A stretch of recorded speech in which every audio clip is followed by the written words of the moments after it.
continuamos con nuestra ponencia con la doctora Alicia Becerra Segarra. Ella es jefe del Servicio de Neurocirugía. Realizó su pregrado en la Universidad Nacional de San Agustín, Arequipa, y su posgrado en la Universidad Mayor de San Marcos y en la Universidad de Western Ontario. Adelante, doctora. Muchas gracias. Sí, por favor.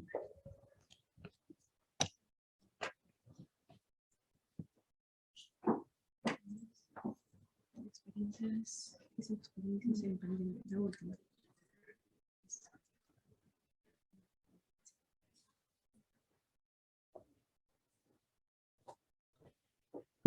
Buenos días con todos.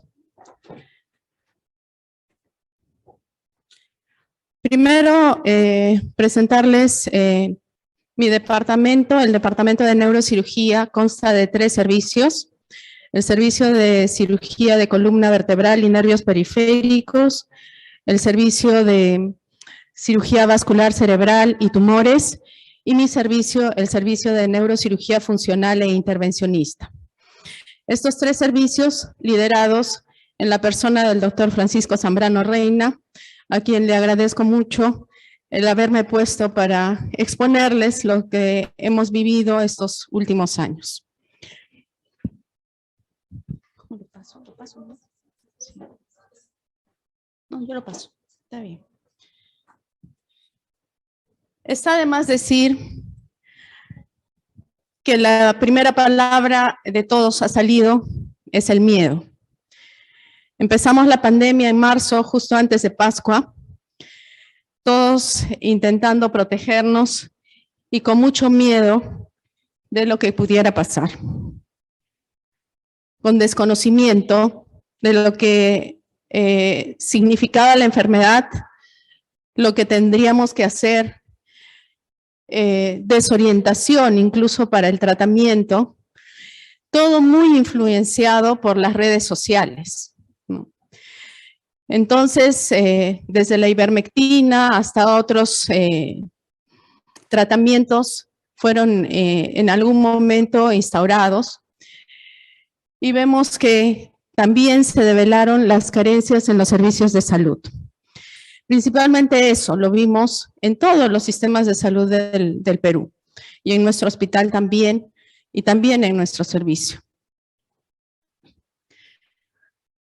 Hubo mucha inseguridad a raíz de todo esto, y finalmente causaba muchísima inestabilidad, tanto que podríamos rompernos como los huevitos de Pascua.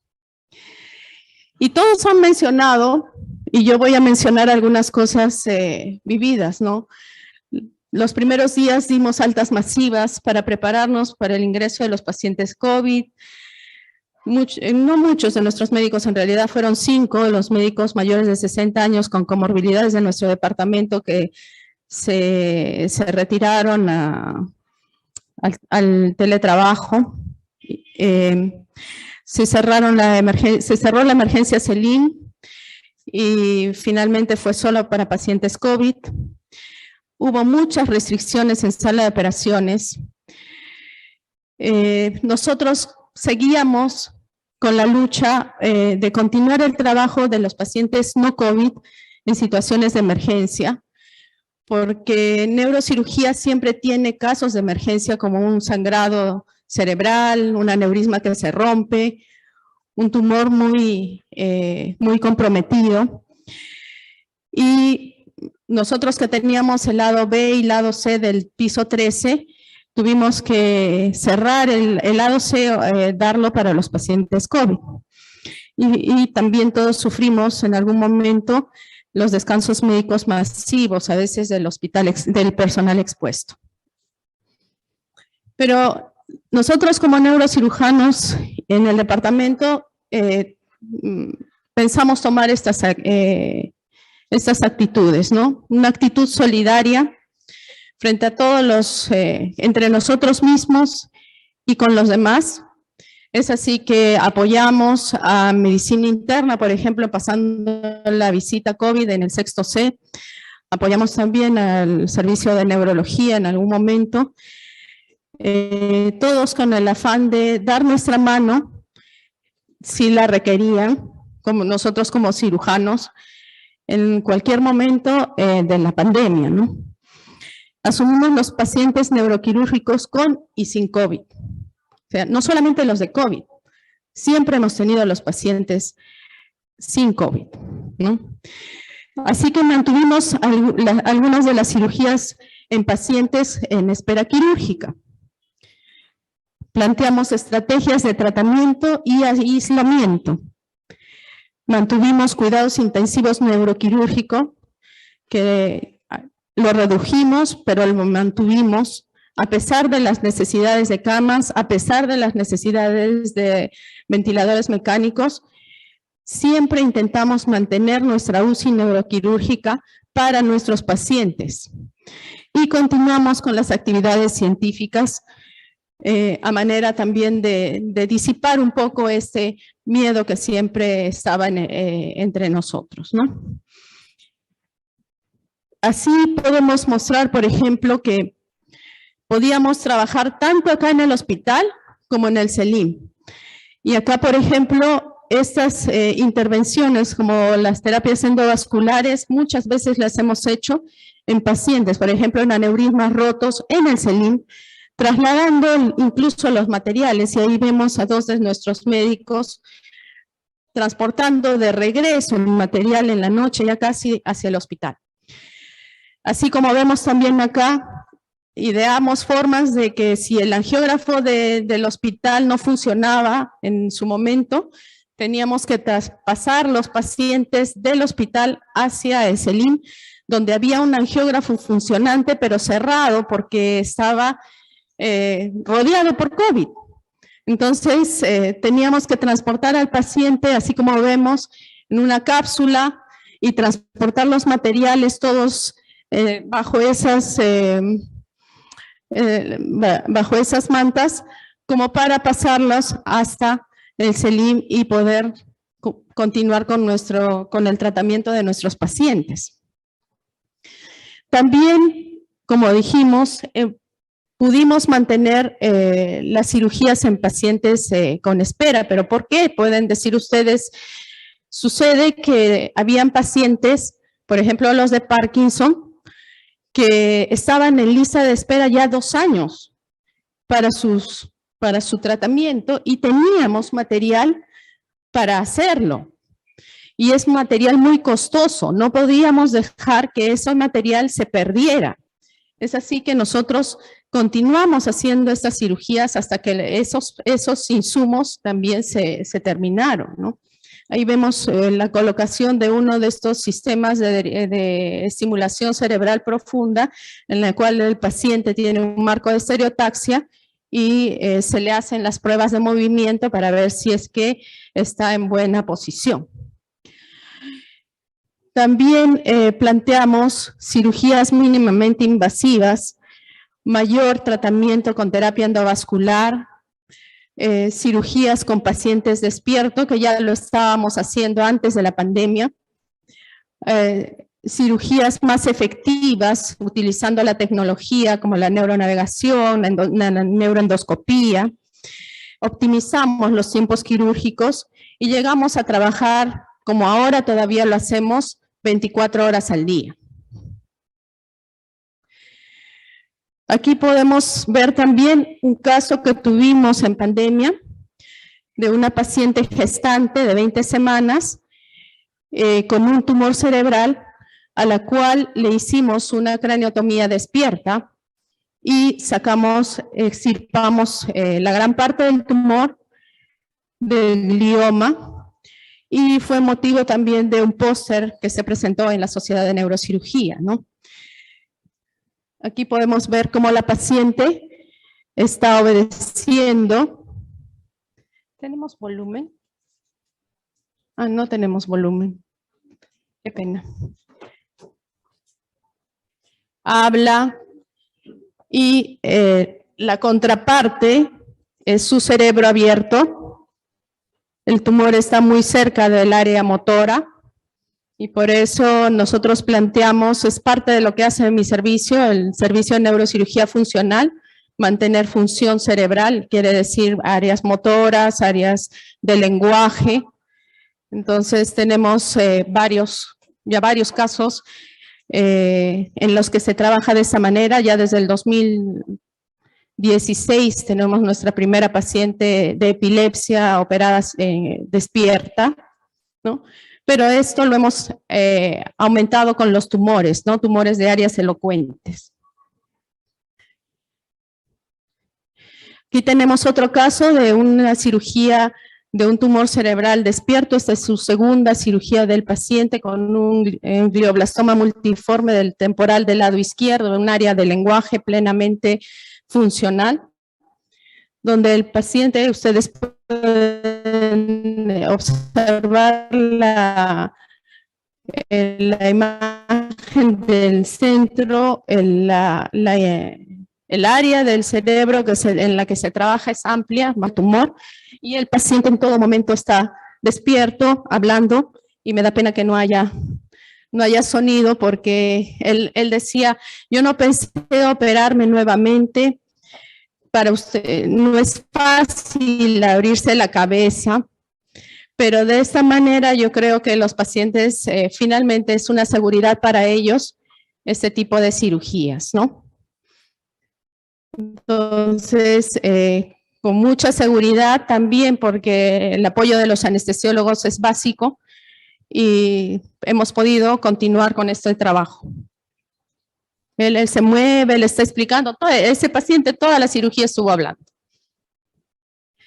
También hacemos cirugía compleja de columna vertebral. Aquí, por ejemplo, tenemos un paciente, o la imagen de la izquierda, demuestra una cirugía hecha en 360 grados, ¿no? Es una columna cervical que tiene fijación por la vía posterior, incluso en parte alta de la columna cervical y hacia adelante en la parte anterior también. Entonces son cirugías muy complejas en pacientes, por ejemplo, traumatizados, ¿no?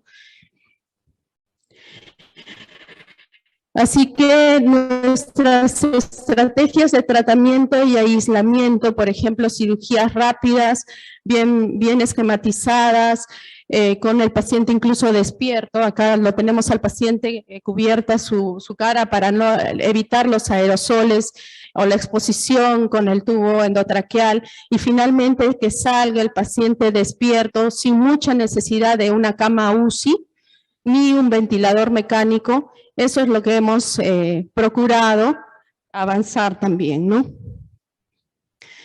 Y lo que es terapia endovascular, por ejemplo, en lugar de hacer una cirugía en pacientes con aneurisma, como el aneurisma que tenemos puesto en la imagen, en el video, muy grande, muy difícil, de un abordaje muy grande quirúrgicamente, también se puede tratar por terapia endovascular con ciertos sistemas como son los derivadores de flujo. Y aquí vemos a nuestros terapistas endovasculares en COVID, con COVID, trabajando en la sala del CELIM, que se ve en la parte posterior de ellos, realizando este tipo de procedimientos, ¿no? Tenemos cirugía cerebral compleja con técnicas diversas, mínimamente invasivas. El doctor Rabanal, por ejemplo, ha desarrollado la técnica del abordaje intraorbitario y supraorbitario, una incisión muy pequeña sobre la ceja para abordar, por ejemplo, aneurismas de la zona de la comunicante anterior o algunos tumores retroorbitarios, ¿no? Y nosotros, bueno, que también hemos puesto en esta parte de las cirugías complejas, ¿no? No solamente hacemos eso, también hemos hecho cirugía de epilepsia. Bajamos, sí, porque los pacientes en neurología ya no seguían con sus atenciones o no seguían con sus estudios, pero ya desde hace años trabajamos en cirugía de epilepsia en conjunto con los neurólogos, y la imagen de la izquierda es que están neurólogos durante la cirugía en uno de sus monitoreos neurofisiológicos que hacemos en la cirugía de epilepsia, ¿no? Podemos hacer despiertos, dormidos, depende del caso. Así es que mantuvimos la UCI de neurocirugía. Aquí se ve que ya está tabicada, ¿no? Más organizada, preparada para, por si vienen pacientes COVID, que en algún momento los tuvimos. Operábamos a algún paciente y resultaba que alguno era COVID positivo después de la cirugía, ¿no? Entraba como COVID negativo, en algún momento se contagiaba o demostraba que tenía COVID y teníamos que aislarlo, a veces moverlo de la UCI, preparar un ambiente en el 13B especial como para el aislamiento de ese paciente. Alguna vez lo hemos hecho también, ¿no? Pero la idea de que nuestra UCI se ha mantenido y está preparada tanto para COVID como para no COVID está ya dada. Y mantuvimos nuestras actividades académicas, reuniones Zoom, en las cuales hemos hecho guías y protocolos que han sido actualizados en todo el año 2020, por ejemplo, ¿no? Esta es una muestra de esto. Y cabe destacar también la participación de los médicos jóvenes, por ejemplo, con todo su entusiasmo, han tomado incluso actividades que en algún momento no se les daba, y a muy altas horas de la noche terminando sus actividades, sus procedimientos, con mucho entusiasmo y solidaridad entre todos, ¿no? Aquí, por ejemplo, es un día muy particular, que por eso tuve la oportunidad de que nos tomemos esta foto. Como una anécdota, tuvimos de suerte 2 salas contiguas. En una estaba el grupo de columna operando, en el otro lado estaba el grupo de cerebro operando, y aparentemente se les rompió la carótida y era un sangrado muy, muy masivo. Y nos llamaron al grupo de terapia endovascular para que los apoyemos. Entonces, en ese momento habían bastantes neurocirujanos en sala de operaciones, todos juntos trabajando en equipo, ¿no? En la misma situación. Y eso de verdad nos causó mucha gracia y mucha alegría, el tenernos así juntos como hermanos trabajando en pos de los pacientes, ¿no? Ese fue un día muy particular. Acá podemos ver nuestra producción quirúrgica. En el 2019, antes de pandemia, hacíamos bastantes cirugías. Con la pandemia en marzo bajamos bastante, pero de ahí seguimos aumentando. Las salas estaban restringidas, no teníamos, y incluso hasta ahora no tenemos las salas completas. Tenemos solamente, antes teníamos 2 salas permanentes todos los días, ahora solamente 2 salas a veces, generalmente 2 veces por semana, pero sí por lo menos guardamos una sala permanente 24 horas, de lunes a viernes. Y es así como hemos seguido operando, ¿no? Seguido trabajando. Y básicamente lo que ha mejorado de la atención de los pacientes neuroquirúrgicos, porque eso se ve y todos lo vemos en el hospital, ya no tenemos las cantidades de pacientes en emergencia o las cantidades de pacientes de neurocirugía en otros pisos. Sucede que hemos planteado esto de estrategias diversas para el paciente neuroquirúrgico, y es esto de ver la mejor opción en el mejor momento, no solamente quirúrgica, o sea, mejoramos también la parte quirúrgica, pero también la parte de los procedimientos endovasculares.